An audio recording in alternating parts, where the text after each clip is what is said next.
The Book of Boba Fett, Episode 3. Was it good? We are Was It Good, and we're going to figure that out right now. I'm Ravi, joined by Christian and Arjuna. Today we have Lauren over in the producer's chair because Michael decided to take a little break from us. He abandoned us. Clearly Much like abandoned us. Boba Fett abandoned those Tusken Raiders. Wow. Ouchie. Big spoiler right there. What a tease. What a tease. We also have a very special interview with Galen Howard, who plays the City Hall Clerk in episodes 2 and 3 later in the podcast. So definitely stick around for that. Some interesting insight in terms of the shooting and the making of the Book of the Boba Fett. Yeah. Book.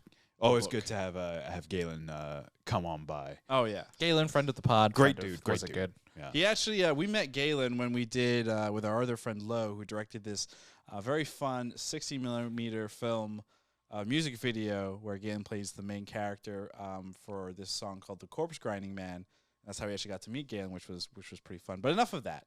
Let's You talk. can find that on our YouTube page, actually. Yeah, actually find it on YouTube.com/wasitgood. We're just full of self promotion here. Here we today. go. You can follow me at You can follow me at the internet www.internet.com / Oh, that's Brett. Krishna. Forward Ooh, slash. Not backslash. Forward slash. Yeah, exactly. That way it won't work. Ooh. Anyway, guys, one word impression for the Book of Boba Fett. Episode Episode 3, right? Episode Chapter 3. Chapter 3. Chapter 3. Ooh. Yeah, Keep hitting Arjuna, for episodes. these outlines, you gotta start putting chapters. I'm just gonna keep going. I'm gonna go like novel 3 next time. That's Just like confusing. really just screw it up completely. Very, very confusing. Is Lord of the Rings 3 books or is it 1? No one really knows. It's 3. It's 6. 10. The Book of the Book of the Lord of the Rings. Well, it's 6. Yeah, each book technically is 2 books. Is it really? Yeah. This is blowing my mind. Oh. But it's also 1 book. So who knows? I think it depends on like what volume or. We should revive Tolkien. Just like we should create that technology just so we can ask him, and then we can just let him die. Wow. That's it. All right, bye. Thank you for your time. Yeah. Anyways. So, Arjuna, your one word impression for Death. oh boy, somebody's in a mood today. Yeah. No, I'm gonna go with death because there was, Tusken Raiders all died. yeah, well, yeah, we've talked a lot about in the first 2 episodes the balance of the quote unquote past flashbacks and the quote unquote present flashbacks. Really, just like one supersized. Well, not supersized, but pretty short flashback scene, and it was to really signify the death of the Tusken Raiders, who, Boba had been training with for the first 2 episodes. Really prominently featured. A lot of people really loved. A lot of people had mentioned that it was their favorite part of the show. That like the scenes with the Tusken Raiders, that training. It was my favorite part. The montage, when he's teaching them how to ride the speeder bikes, Like and a bantha. like a bantha, yeah, and then they're all dead. Yeah. Death came to them. Well, we know that the female Tusken Raider, Yes. was We dead. we don't definitively know, right? If they're all that tribe is all gone. Right. We know the female one is gone. Yeah. We possibly know the child is gone because he had the little yeah, stick. The stick and I think they're all gone. But we didn't Because- see the chieftain. It's true. And the chieftain has featured prominently. But again, well, actually, now that I'm thinking about it, we did see the chieftain's weapon, his bigger staff with the Right. spikes. We did see that as well. I think we're supposed to Assume. based on all the symbology with the weapons and their tools and him burning them all. I Right. think they're all dead. yeah, we know Star Wars has no fear of killing children. So But they've always done it off screen. Like the most famous like one. Just like this one. You're right. Same Mace, here, yeah. Well, then again, though, if we go back to the rules of Hollywood, unless you see it on screen, are they actually dead? In Star Wars, I feel like most of the time they're dead.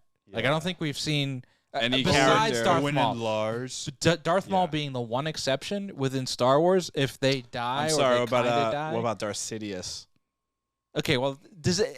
You know what? I'm gonna say That's that true. the whole sequel trilogy isn't canon, and that's just my opinion. Wow. So this is all the uncharted territory. Gotcha. So in Arjuna's little mind, My correct mind. the correct mind. There's 6 movies. Please don't cut us off, Mrs. Lauren. She's like, this is This is Remember who's bullshit. producing All right, fine, this. fine. Episode 9 is not canon. We're still waiting for the last movie of the sequel trilogy. God. I love that there's this theory floating around that when Ahsoka was brought back to life, in Oh, Rebels. when she was transported. Which was transported because of Ezra in Rebels, that a new timeline was created. Don't do it. And what we're witnessing now is this new timeline. Like, so everything we see on Disney Plus is a separate timeline The reason that they can't from do what we're that- seeing from the sequel trilogies. The reason they can't do that is because they've already done it with Marvel. Yeah, of course. And so, like, Yeah. Disney doing it in both of their main franchise, flagship properties, it was Right. just, I don't think it would Well, not go over well. but here's the thing, though. They're talking real quick about multiverses and things of that nature. Obviously, Marvel really kind of capitalized on it, especially with the MCU, and Yeah. that's been the big discussion in the past, year plus. But comics have always had this idea of a multiverse. DC infamously had their, Crisis on Multiple Earths arc. MCU or Marvel Comics as well. But what's funny though is like all these other franchises are starting to like use this term as a way to kind of expand upon their existing franchises. I only bring this up because I finally watched up until the mid-season point of Star Trek Discovery season 4. No. And I've heard about this. And in Star Trek Discovery season 4, they've created the multiverse. Correct. Because there's a character who says, "I'm not from this universe." And another character, Booker, is like, "Oh, you're from the mirror universe." The mirror universe. He's like, "Hey, no. There's an infinite number of universes out here." Isn't that already established though? Like the Prime universe and then the. It was other always one. established. I feel like in Star Kind Trek of, that there was kind like of. Prime and Mirror. Yeah. Then there was obviously like the second timeline that was created by Spock in the 2009 Star Trek, which they called like the Kelvin universe. I want to say, at least. Or But this is the first time, Abrams though, I think that universe? a character has like really kind of said the term multiverse, Right. an infinite number of possibilities like within a Star Trek series. So to wrap it back in Star Wars, yeah, they could potentially like come No. out and just be like, yeah, we separated a while Look, ago. all of these properties, it, right? don't do Everyone's it. talking about like how we're in the age of franchises and the blockbuster, right? Well, here's what's going to happen. Everyone's going to create a multiverse. So one day we will top Avengers Endgame with just a movie called Movie, and it will have every single thing possible. well, in it. Ready Player One already kind of tried that. No. But it will be canonical, and it will all be the characters. Also, Space Jam 2 tried that as well. No, but it wasn't really canonical. Like there You will be could an argue it emotional could. journey. So if you've watched every movie that's ever created, this is the sequel Matrix and the 4. last movie to that. Matrix movie. 4 kind That of was as a well. pile of horse shit. We still haven't done a pod. I don't know if we ever will, to No, be we honest. should. We won't. We'll that do boat it. has sailed. We'll do it for the. I'm pretty sure like the 23 or a year anniversary is coming up for the first Matrix. We can do The it. then. 23rd. Yeah. That's a very bizarre celebration. So is day. Matrix. So it doesn't really matter.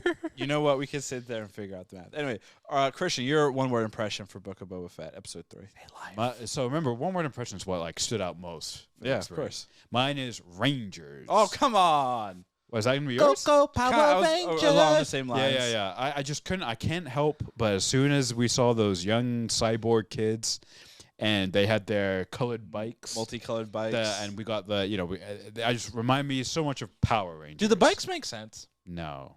Wait, what do you mean? Do they make sense? in terms With of their colors and how bright and shiny they are. Everything about them within the universe, I right? didn't We like know it. tattoo. So first of all, the biker gang are supposed to be like the cyborg biker gang can't afford water, right? That's why Correct. they steal it. Yep.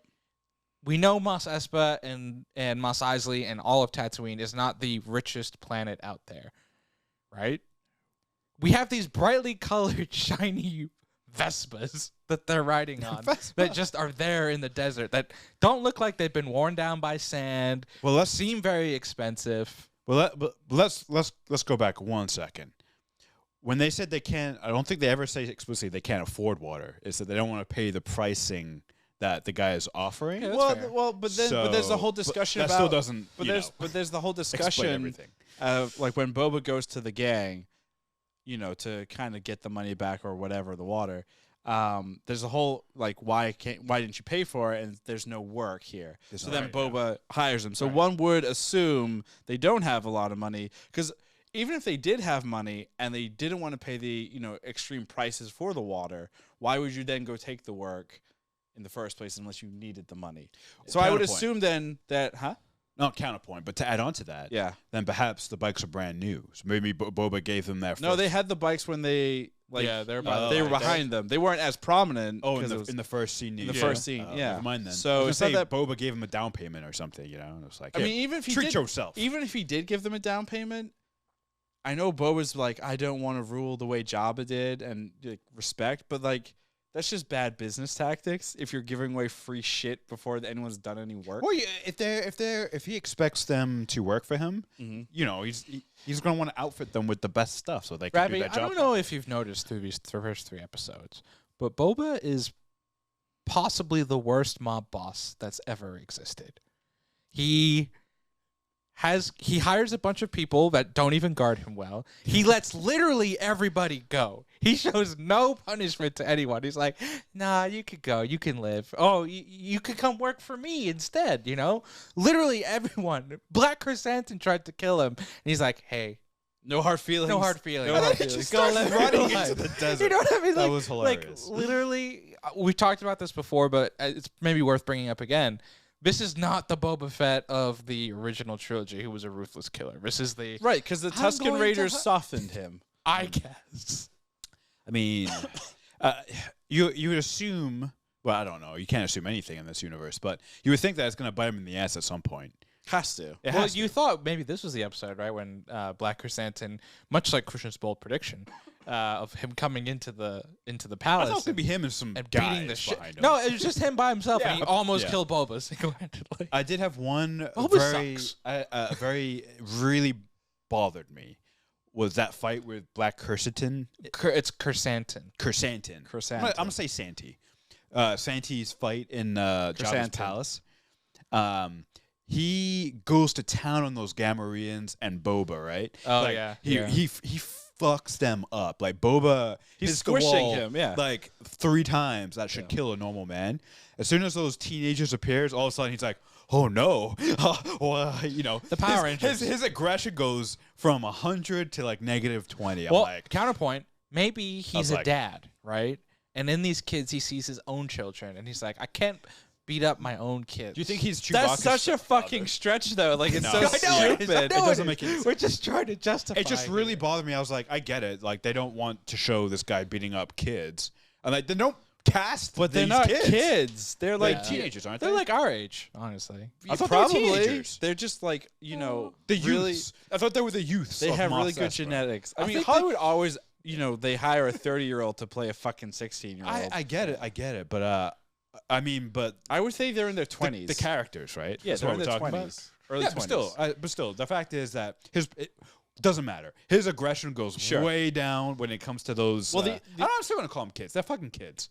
I don't Anyway, care. but the other thing that's weird about that whole thing is he, you know, Black Chrysanthemum. Chrysanthemum. Chrysanthemum goes into Jabba's palace alone. or Boba's palace alone and with no fucking weapons. And not also ba- that's gets not fucking He badass also he gets is. past. He also somehow gets past the 2 Gamorrean guards, the entire biker gang, and Gamorreans. Fennec. Yeah.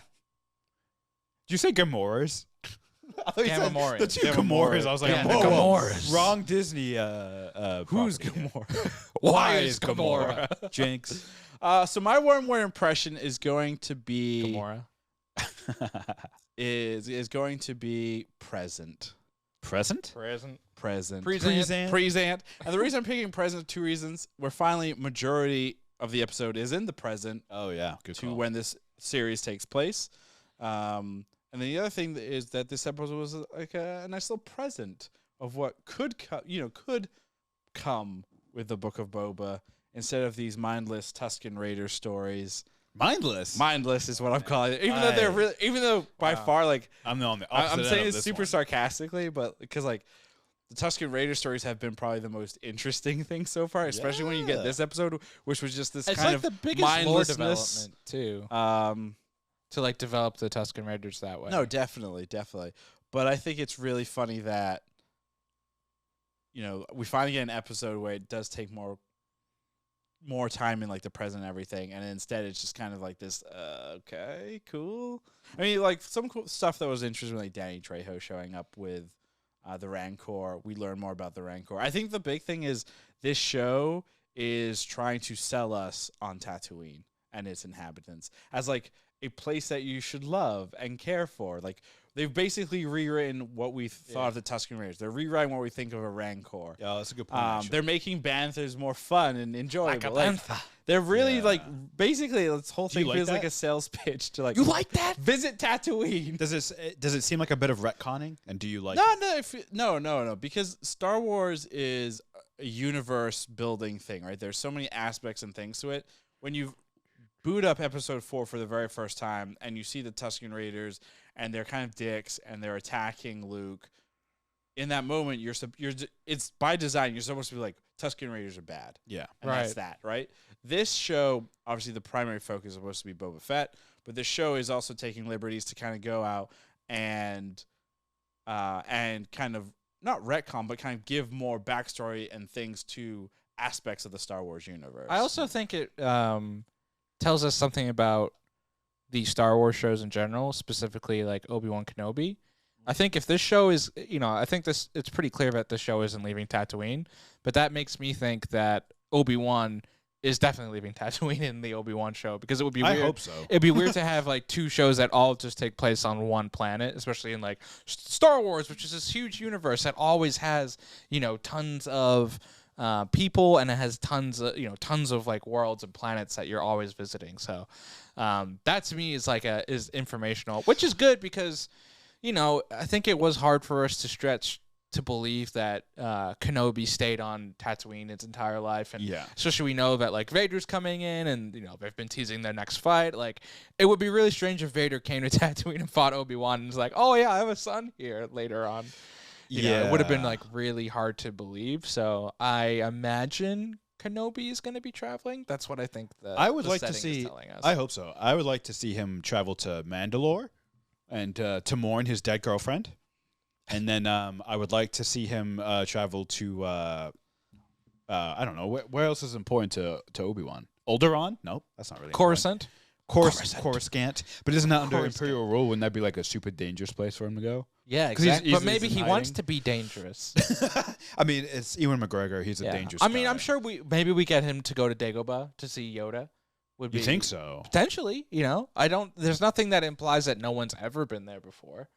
And that Yoda just never saw anybody ever again. Right. We know he was still active in terms of, reaching out to people via the Force, right? There's the Ezra stuff in Rebels where he kind of reaches out and talks to Ezra a little bit. So I forget about that. I don't think there's anything beyond that. And also, this isn't. We know that at the end of Episode 3, right? That Qui-Gon is reaching out to him in the Force and wants to talk to him, right? Mm-hmm. So maybe Qui-Gon, potentially part of the show is we're gonna get some training with Qui-Gon Jinn, with Liam Neeson coming back, and he's gonna be like, hey, I need you to go here or here and do this, and whatnot. I need you to go kill, Anakin. I need you to go pick up my laundry that I left, my dry cleaning from 15, 20 years ago. Oh, it's possible. I hope so. It is. Everything is possible, as Kevin Garnett once said. Yeah. Well, do you think Boba's gonna leave fucking Tatooine? Not in this show, but I bet something at the end will tie him back into like the Mandoverse. The Mandoverse, right? Like this show feels like it's Grogu? establishing like his character and his kind of power set and his weapons. His back to healing, and then he's going to potentially join up with like the Mandalorian. Maybe it's like an after credit scene. I think what it's Mando's like we all must unite to save Grogu. I think the Pikes are the main part of how he's going to reconnect back to what's going on. The Syndicate. Because the Syndicate, the Pikes, everything there is becoming a bigger focus. I mean, the one flashback we see more Pikes. They talk about how they don't want to be paying twice over for them in a biker gang. And then obviously at the end of the episode, we see that a shit ton of Pikes are now back on Tatooine. So something's going on with them, and I think that's what's going to kind of pull everything back together. Because again, this is 6 years after the Death Star, went kaboof, 7 years or whatever. So there's still a giant, power vacuum, especially in the outer rim, and that's where I think, we'll see some fun shit get fucked up, and then things get fucked up. I mean, that's where I also think you'll see Boba leave the planet at some point, is to go fuck up the What if Pikes. Boba dies? He won't die. There's too much money involved. Yeah, you're right. Think about all the merchandise. Is there? I mean, this. Well, design. I would assume. What but- variants? Bear? What variants can we make to his armor to sell more toys? This Make it is red. our pitch meeting right here. Ravi Krishna, I'm the CEO. here we And now go. pitch to me So how to Boba make his armor cooler. Boba wants to destroy the Syndicate or the Pikes, so he goes to their home planet, Kessel. Maybe he goes there because he knows the head of the Pike family is going to be there for doing some visit. The spice is also very kind of flammable. So what he does is he sneaks in, he takes his helmet off, puts a bomb in it, leaves it, blows it up the whole planet, and there's a giant economic crash. That's a side plot. The main plot here is he now has to get a new helmet.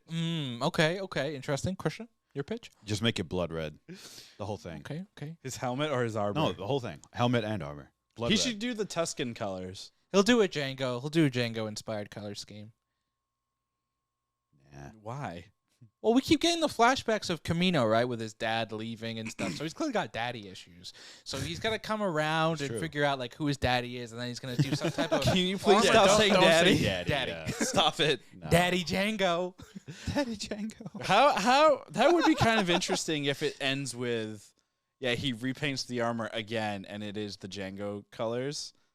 I mean, I feel like that's gonna happen. It might be going that way, unfortunately. We know with Star Wars. Star Wars has always been about Sell the fucking Recycling armor. exactly shit? toys, Oh. and so Boba's got to have like some type of armor upgrade or variant or something. You gotta sell those Funko Pops. You gotta sell those Lego. Sure, sets. but like Mandalorian, Are you pitching to obviously, our producer? Is that what's happening? obviously Mandalorian, started the first episode or two. He had a certain look, which they call Mando like V1, and then he has now this like V2, and then there's a V3 where really just the thigh piece kind of changed. My thighs. I'm sure something else will change in 3, but like between episodes 1, 2, and 3 of Mandalorian, the first season is when he really like the full suit change. And we already saw that Boba went from Tusken Raider Boba to dirty armor Boba to Boba Fresh to Boba Fresh. to like what I'm calling fit fresh is the I because mean, his arm like he's his fit. under is all fit. Oh. It looks good. His belt's been changed. I don't think there's gonna be another armor change before this season's out. He'll have wings. He has a jetpack. Yeah. We also finally got to Yeah. see him use the fucking jetpack. Yeah, but he didn't shoot the missile. Horribly He didn't shoot the missile. horribly underutilized so far. That and the ship. He could have used the jetpack in a few instances, like in episode 1 when he was Yeah. surrounded by those And they enemies. take off. would've doing been nice. parkour. Take Or off, just- shoot yeah. the missile. Yeah, that would have been smart. Why do you think Robert Rodriguez has kind of reframed or like pulled back in terms of like Boba going complete, Boba Fett-esque? Because his fight scenes. Because the first time we see Boba in armor in Mandalorian, that episode was directed by Robert Rodriguez. He was very passionate and happy about how that entire sequence came out. We have yet to see that level of Boba Fett. So I think Because it's they're building to it. And I also think it's the problem that we've all talked about. Like, can a glorified cameo character, right, or a character who has very few lines, is not a character but more of a plot device or more of just a cool-looking guy in the background, become a main character and carry a show? And I think if you just kind of continued with all the stuff that you saw in the original trilogy, even the stuff you saw in like Mando season 2, if you just continued off of that, that doesn't necessarily make a compelling main character. No, of It course just not. makes a homicidal maniac. I mean, some people like watching that. Look at all the fans of like Dexter Sure. or like any serial This killer. is also Disney, though. I'm trying to think if Disney has anything. They have documentary series about those people that collect pins.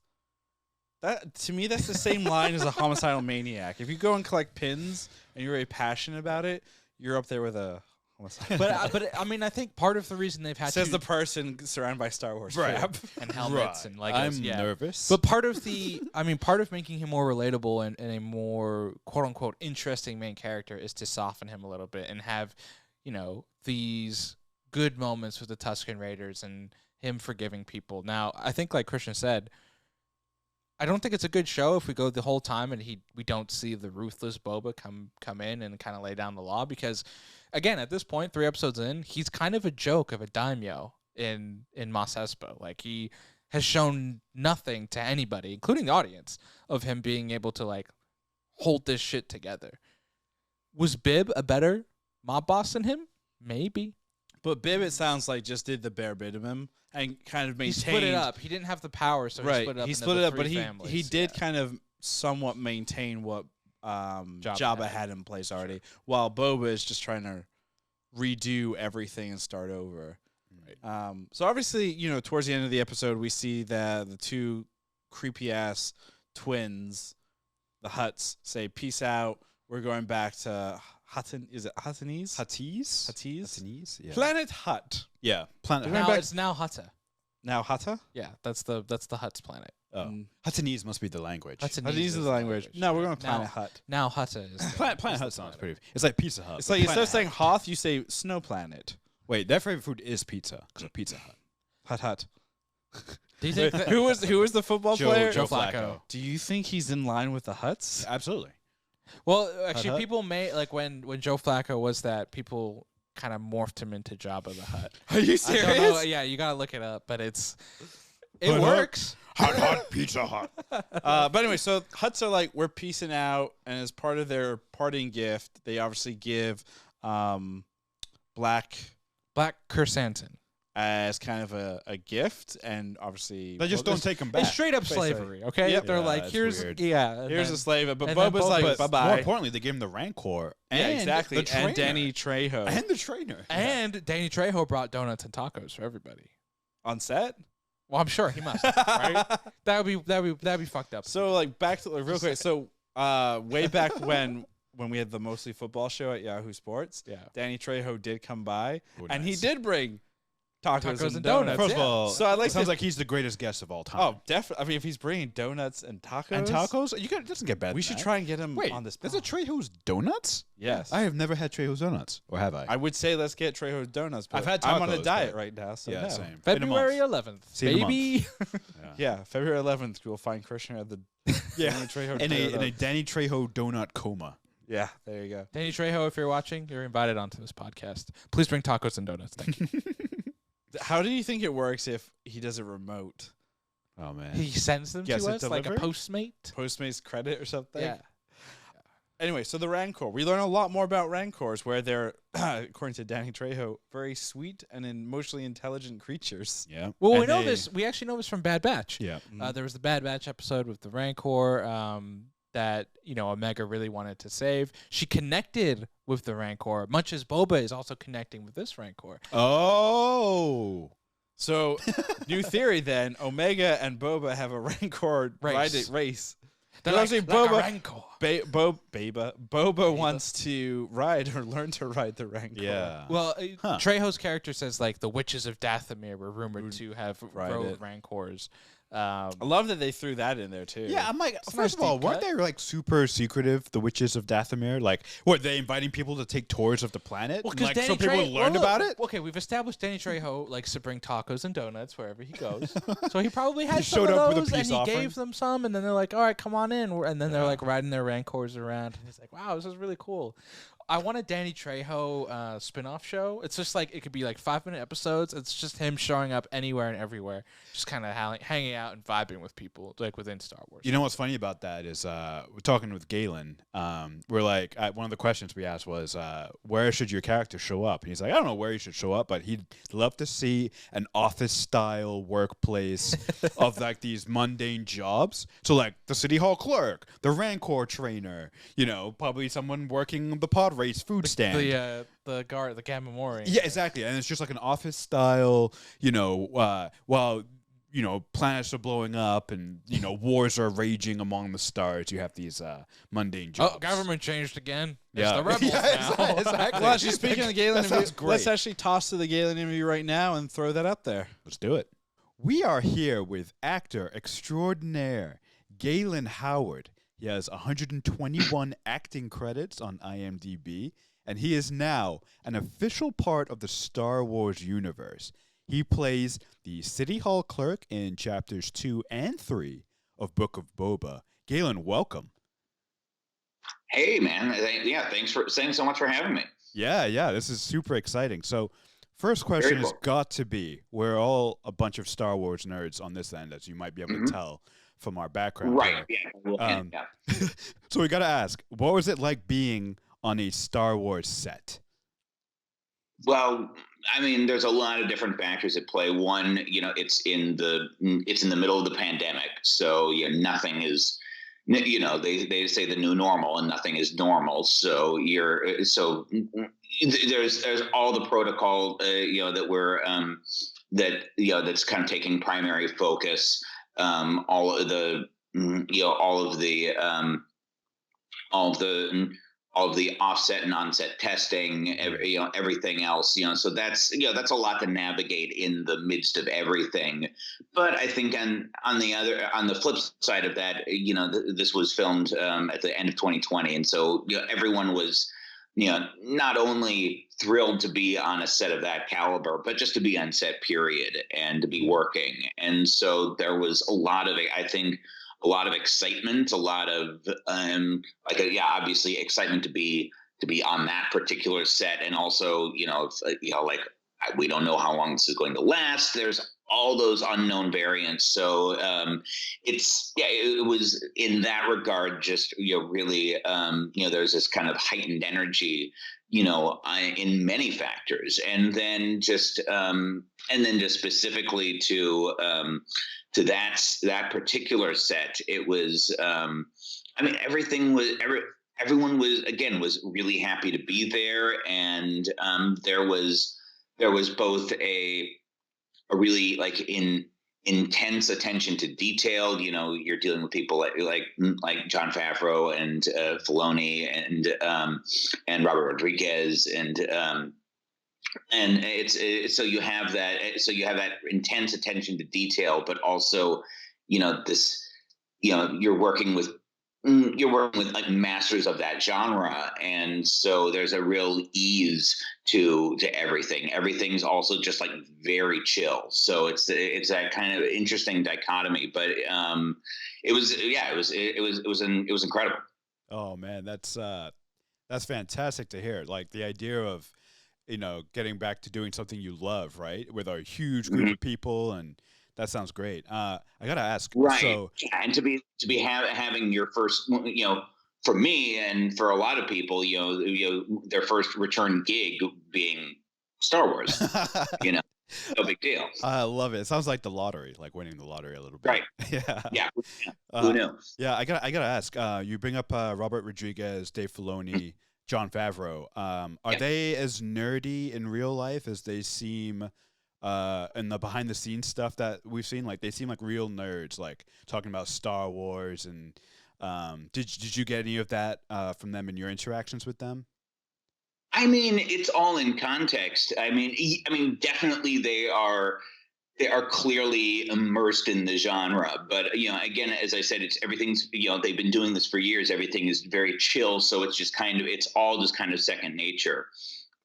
So it's so obviously they live and breathe Star Wars, and they live and breathe this genre, and that's awesome. Whenever you're around people who have that kind of constant obsession, and just and that's the world they live in constantly, and that's awesome. And then furthermore, just but because of that, there's that kind of ease, and so everything's just kind of like, oh sure. I think I remember one time they were like looking over costumes, looking over like costume details. Like I think on my on my wardrobe, and looking over like if the insignias were correct and all of that, and I think Jon Favreau at one point looked at it and said, yeah, that seems Star Warsy enough.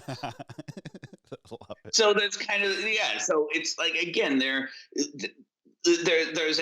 an intense attention to detail, but also like, hey, who cares? It's not who cares, but it's like, hey, we know what we're doing. I think we've, at that point, they're all in a, they've been given, the keys to the city at that point. So it's like, we can, they trust us to know what we're doing. And so, let's just have fun with it. Let's not stress about it. Right. Let's have some fun. That's awesome. Cause you hear about a lot of directors, having that intense, bringing that intense, like, high stress to a situation, and blowing a gasket any time that something doesn't go right, and that is just completely the opposite of this situation, and the energy that those guys bring to it. Yeah, that sounds awesome. Sounds like a dream scenario, like in Oh, terms of who's running the thing. Yeah, it's what you hope for. Yeah. Did you have a process for getting into character? Playing this quirky city hall clerk. Yeah. Did you have a process? I mean, it's interesting. Yeah, I mean, there's a number of answers to that question. I mean, one is when you're playing a smaller character like that, and there's you don't necessarily get a lot of opportunity for you don't necessarily get a character arc or anything. Your role is to kind of just move the story forward in that one scene, right? And so with that in mind, it's you kind of figure out, okay, what's the purpose of my character, and how much can I go in that direction? And it's interesting in this case because the part was kind of written and conceived as kind of playing into the tension of the scene and kind of the nervousness of the scene. So the kind of the nervousness that they're setting by coming in with the whole entourage with their captive and all of that. And so at first they were playing it. They had me play it kind of nervous, kind of like, oh shit.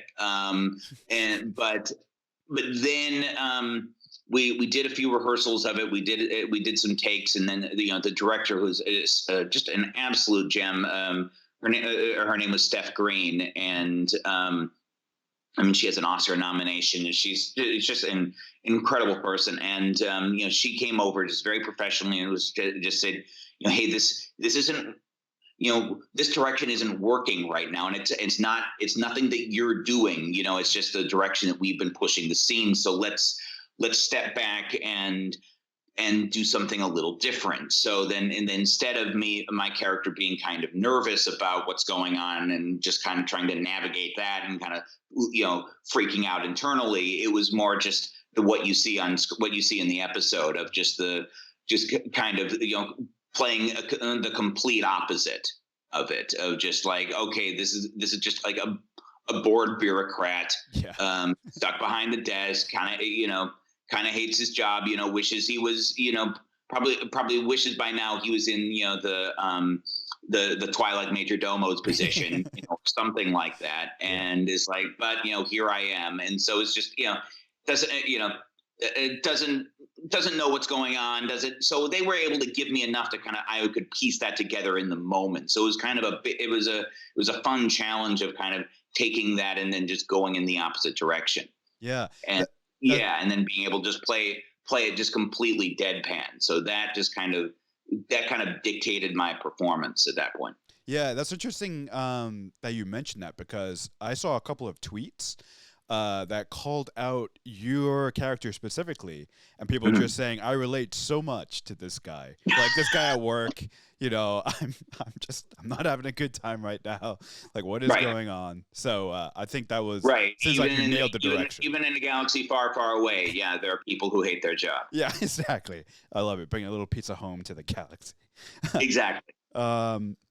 So Tamara Morrison, he seems like a pretty imposing guy. So what was it like working opposite him? Like, where you're trying to deny him, his character, something. What was that energy like?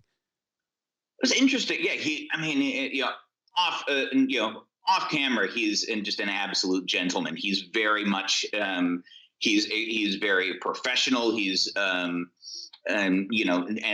intensely in character, I think. And so you got the sense you could trust this person. He's dedicated to the character, but also isn't going to leave you hanging. Is there to serve the scene. And so when you have someone who's really bringing that kind of energy and that sense of play is fun. I mean, he's you got the sense he's just also very excited to be there. Very humble, very gracious, but also he has totally embodied the character of Boba Fett.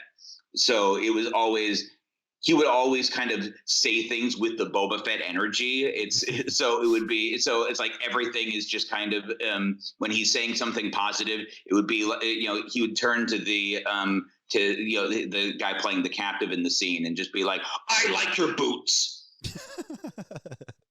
Oh, man, that's great. And then in the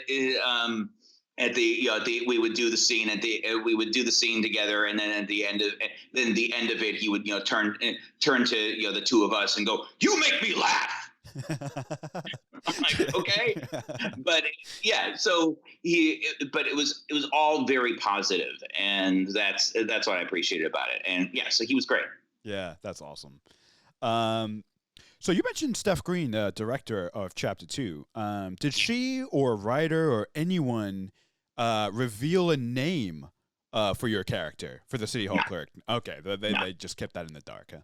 No, and further to the point, everything on the set was very under wraps, so I at the time didn't.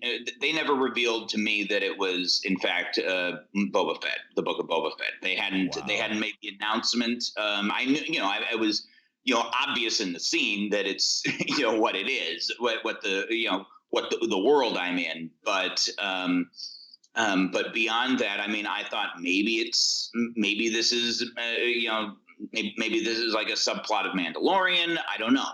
But Wow. they didn't give you that. Wow. Okay, so that's intense. So you you weren't even aware that it was Book of Boba until the day of shooting? Until they I shot early December, and then they didn't reveal the they never meant the words book. The title of the show was never mentioned on set. Wow, that's crazy. Wow. So I I only put it together when I saw in the trades like a week later that the show had officially been announced. Yeah, that's yeah. Oh, I guess that's what I did. Yeah, that makes sense because Disney seems that they keep things under a tight lock and key. So tight. Yeah, tight. Yeah. I didn't realize it was that tight. They they give you your sides on set, and then they tell you to tell you to discard or destroy them at the end of day. Yeah. Everything is when you're leaving the soundstage, and visible to anyone not directly involved in the project, they'll put kind of cloaks over your costume. Oh wow. Okay. Yeah. No one can see that. No one outside the project can see that a Star Wars project is being filmed there. Yeah. Okay. So that makes a lot of sense. I gotta ask. Obviously, I know you didn't, but if there was a little prop or something that you could have taken with you to, as a souvenir, what would you have picked? Yeah. I mean, there was very little. There was very little hand props or anything like that. I mean, outside of my wardrobe. I mean, of course that that's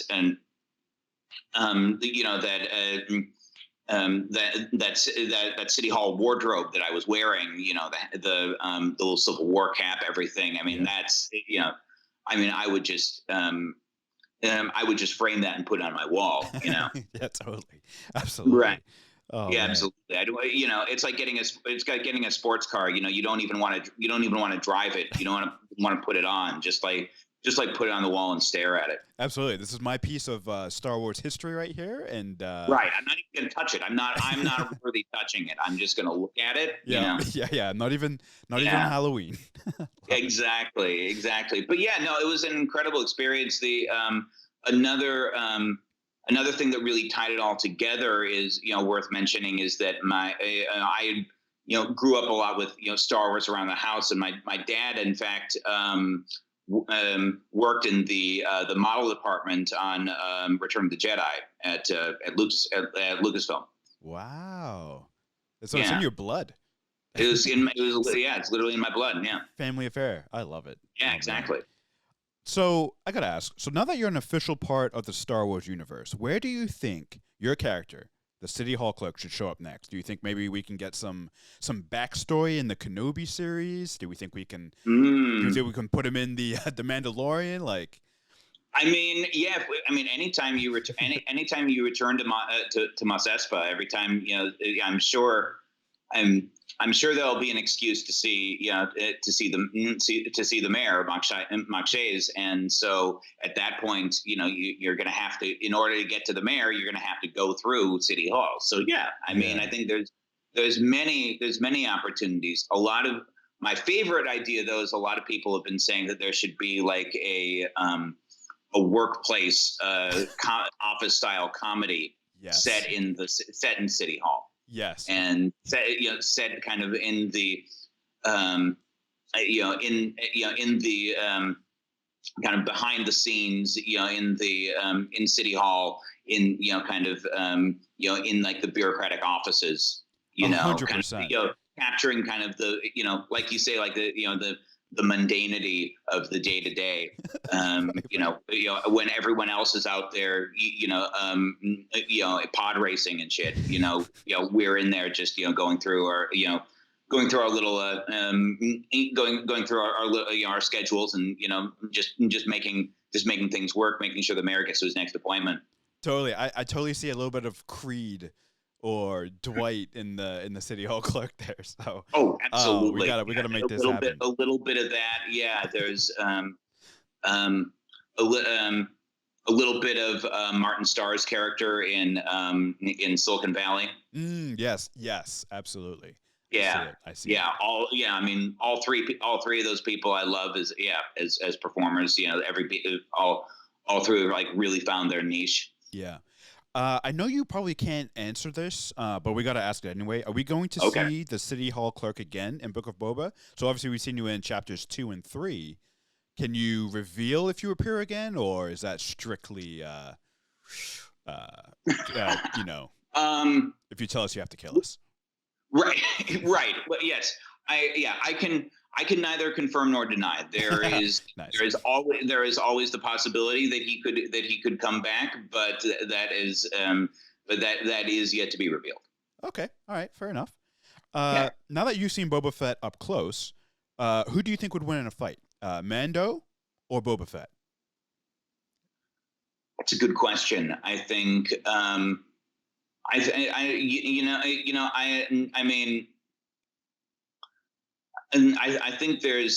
I think Boba Fett has a particular brand of cunning, and he's able to wrangle more people around him. In that way, he has the aid of Fennec Shan. He has the aid of he's able to manipulate those around him a little more. So I think he might have the upper hand, but I think it would be a close call. Yeah, I agree, and maybe the experience as well, right? He's got a few years on Mando, so exactly. Yeah, he put that to good use. Yeah, and that's also the great thing about this show is that you have such an iconic property, and you have your both of your stars over 50, and I think that just really bodes well for in such a youth-driven culture, and everything is kind of aimed towards that, so to like bring people who are who have years of all of this history to bring to it, and and we're not simply just like looking for fresh faces. We're like honoring people people who've been in the business for so many years and just have so much. I mean, Tamara Morrison is so interesting to look at, and that we get to, unlike Mandalorian, we get to see his face quite a bit, and that's great. Yeah, absolutely. And I think it was a great choice to kind of reveal him in that way. Yeah, it gives us bald people more options for cosplay, so I'm all about it. Right. Galen, thank you so much for joining us and giving us your treasure trove of knowledge. Where can the good people find you online? Do you have Twitter or? You can find me on Twitter. I'm I'm underscore Galen underscore Howard underscore Twitter, and then I learned my lesson with that and just simplified it to at Galen Howard on Instagram. Perfect. Thank you so much once again, Galen, giving us a little behind-the-scenes peek into our favorite universe. And we will be keeping a beady eye out looking for you in future episodes. So we're hoping we see you again. But thank you so much. Appreciate it. Man. Awesome. Again, very special thanks to Galen for jumping in, doing that. I know talking to Krishna can be a challenge sometimes. I was going to say, I was actually really impressed that Krishna, was prepared for the interview, and he showered today, so that was nice. I haven't showered today. Damn. That's amazing. That's the beauty of being bald, right? You just can't really tell. It's the beauty of living through a pandemic where everything can be remote, and so it doesn't matter. That's also very, very true. Very, very true. Some interesting stuff in that interview I thought was really, really cool. Unfortunately, as you heard, we don't know if the Clark is going to return. I do like, though, in the interview when Galen's like, his character basically represents how we all feel about work in the present day, where it's like, fuck work. Yeah. He had that vibe, which was really, really yeah, good. he just kind of like mindlessly taps on the pad. Yeah. Whatever. It's fine. Before we get into bold predictions and asking that big question, speculation lane, guys. A bunch of questions did appear during this show. I think the number one thing to kind of tie it back into like where the show is going, again, the Hutts are saying the Syndicate, the Pikes, all these fuckers are coming back to Tatooine, even though Tatooine is kind of worthless. They even say that line actually in the episode.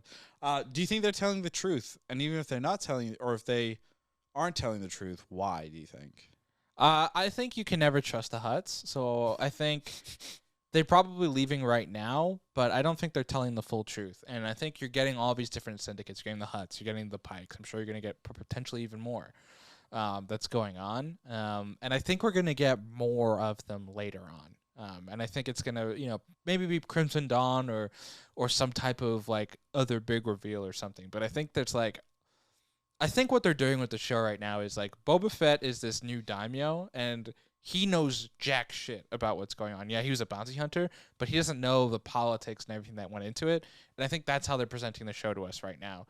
We don't know jack shit because it's just like, wait, who? There's 3 families and there's these syndicates, and it's like, I don't know who's in charge of what, just like Boba. I think by the end of the show, we might have a clearer idea of like who is the enemy, because that's the difference for Boba right now. He's used to being a bounty hunter and like, here's a target, I go kill it, versus like, there's all of this shit out here and everyone can be my friend and my enemy at the same time, and it's not mutually exclusive. Yeah. I think the Hutts are somewhat telling the truth, but something just like a thought occurred to me.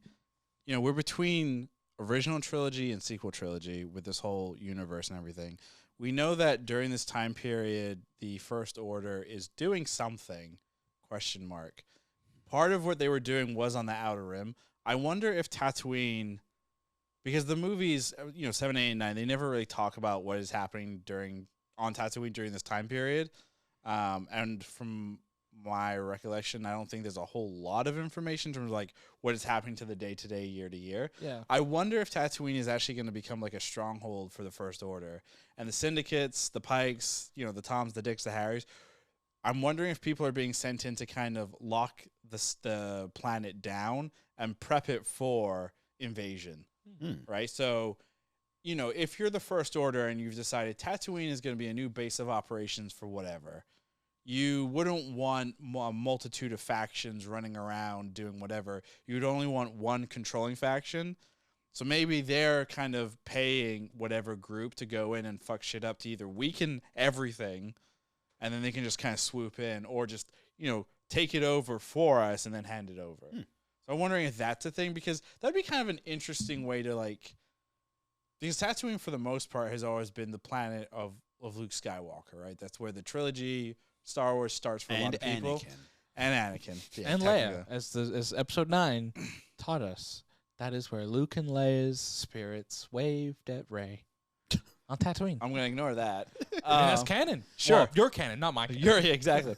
But it would be kind of a cool way to like make Tatooine an important planet again, is if something occurred sequel trilogy wise there.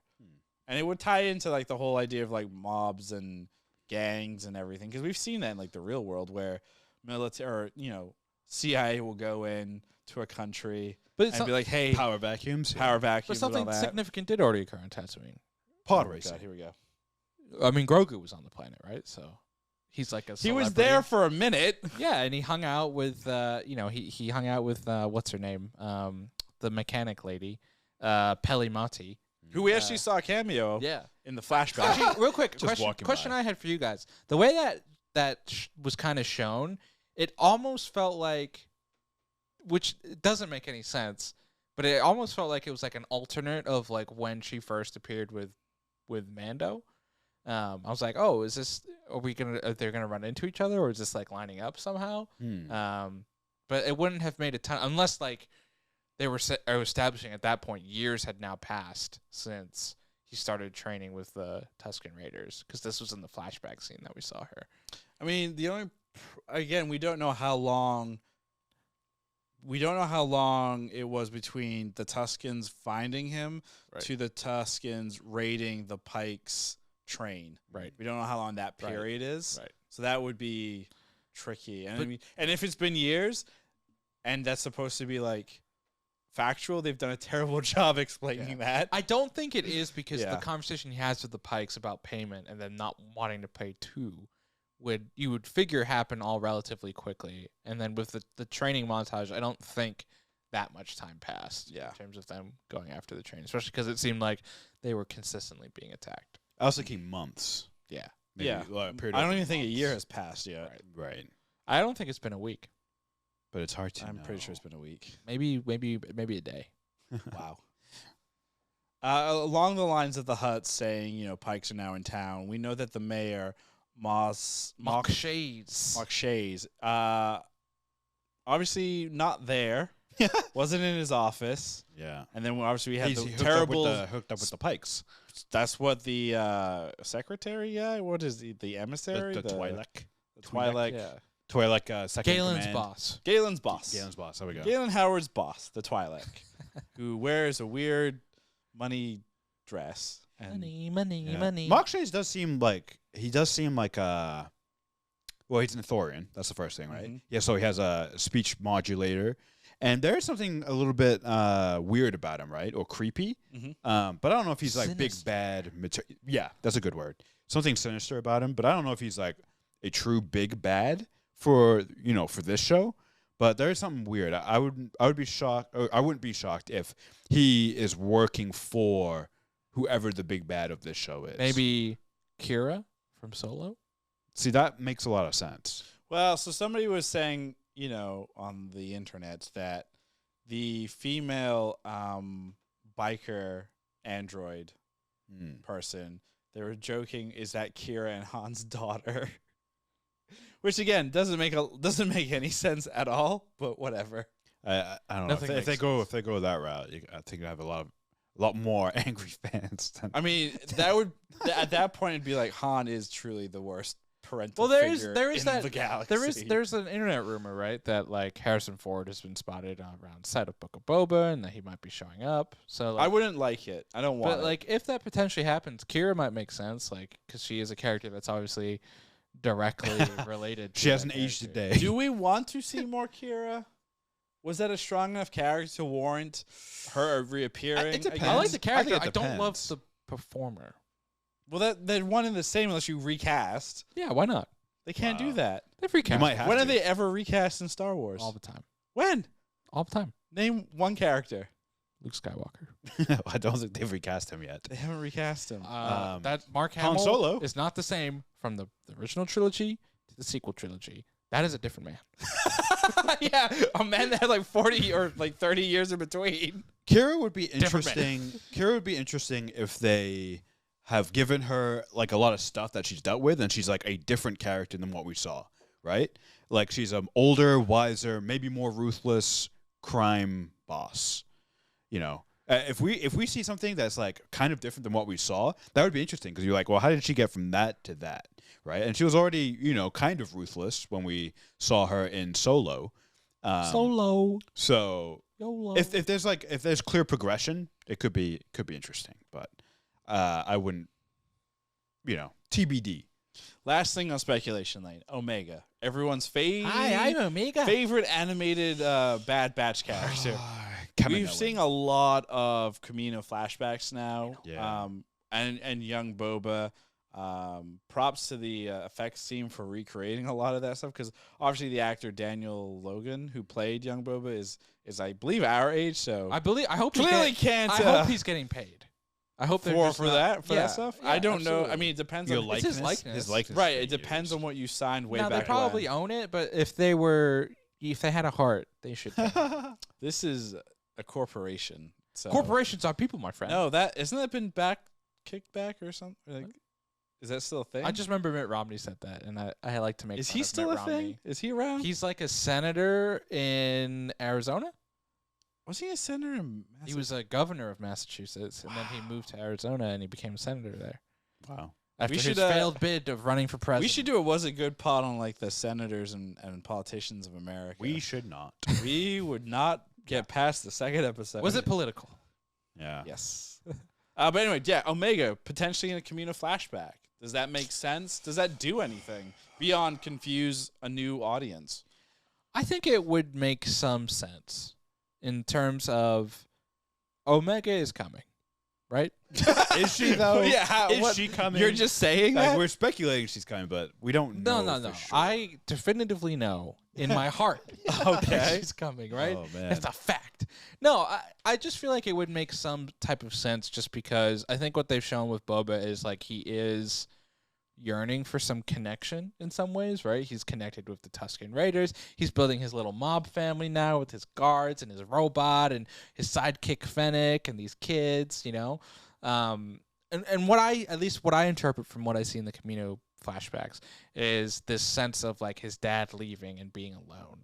And so, I think the counter to that is like, oh, here is Omega, here is my sister. Maybe that propels him at the end of the show to leave Tatooine and look for Omega. That's what will be his motivation to leave. But he's never. I mean, granted, our knowledge of Boba Fett is Boba as a kid, or Boba in Episode 2, then Boba in the Clone Wars, where he was very kind of revenge heavy, and then all of it was working for the Empire, Being a and merc. then now it's this. I'm gonna base this on what he says to Bo-Katan in Mandalorian Season 2, where they basically are making fun of him for being a clone, and he's like, don't compare me to them. Right. Right, so I don't know. But Omega is like him. like him. Sure, but she's still technically a clone. So is he. He's a clone too. Yeah. Like technically, if you want, But he's drawing a distinction in Right. that line between him and the sped up Clone clones, War, right? or He's Clone like, Sure. I'm not a Troopers. trooper. I'm not one of these sped up genetic. right. But if freaks. you're looking for connection to Django, I don't know. Like his connection to Django was he was Django's son. Yeah. Because he was raised from a baby to that age by Django. Omega wasn't. Omega, has no real connect beyond being a clone to Django. So I don't know if there's like enough there to be like, oh, family. Or once again, Family. if they have met before, right? Yeah, We keep or going back if to they- Bad Batch yeah. season 2, 3, Yeah. 4, and 5. and What? 17. Bad Batch seasons 2 through 5. Boba's gonna appear in one of them. No, I wanted to end at season 4. That's 3. 3. Season 3. Why not 8 seasons like Clone Wars? That's different though. There's so many characters. Clone Wars. You could jump Each around. season can from. focus on a different member of the Bad Batch. So that's 4 seasons. 5 seasons. 6 seasons. Yeah, that's true. That's true, I guess. All right, guys. And 7 if you bring in Boba. Let's look at bold predictions revisited here. So we have our entire season long predictions, and then we had a couple of episode 3 predictions. So let me run through these real quick. Christian, your season long prediction is penultimate Old West showdown between Boba and Cad Bane. Cad Bane will die. Cad will be played by Paul Giamatti. Interesting one. Still hasn't happened yet. Well, penultimate means second to last. Of course. episode, So still a potential one.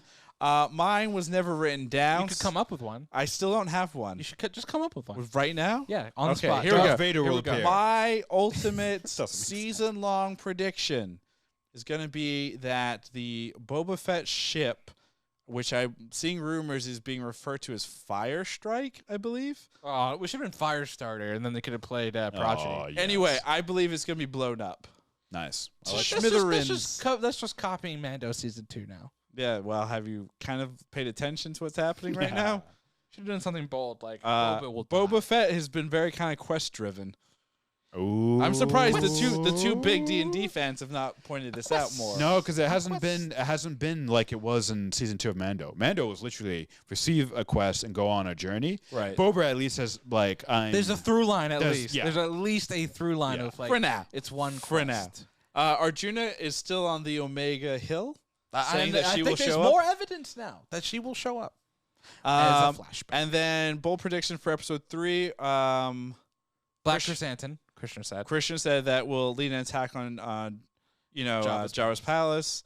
Boba Fett will retreat from their coats.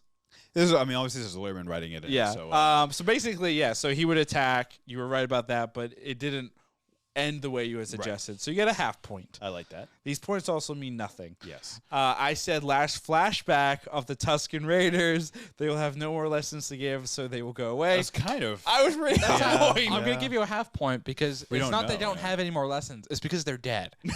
Yeah, no more lessons. That's the full point. Half point. Also, if Half they show back up, you would lose a whole point. So True. I would go half point now, full point at the end of the season if they don't come back.